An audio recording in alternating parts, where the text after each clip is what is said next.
بسم الله الرحمن الرحیم.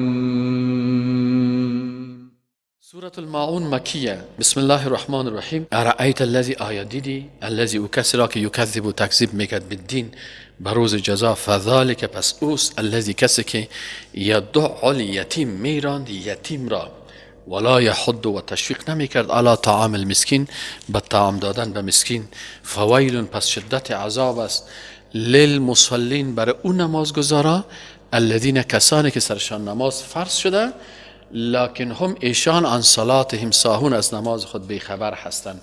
چه وقت میخوانم چه وقت نمیخوانم، چند رکعت خواندم، وقتش توجه ندارن، کیفیتش درست توجه ندارن که آیا با طریقی رسول الله صلی الله علیه و نماز میخوانم یا نمیخوانم، یا بیخبر هستند.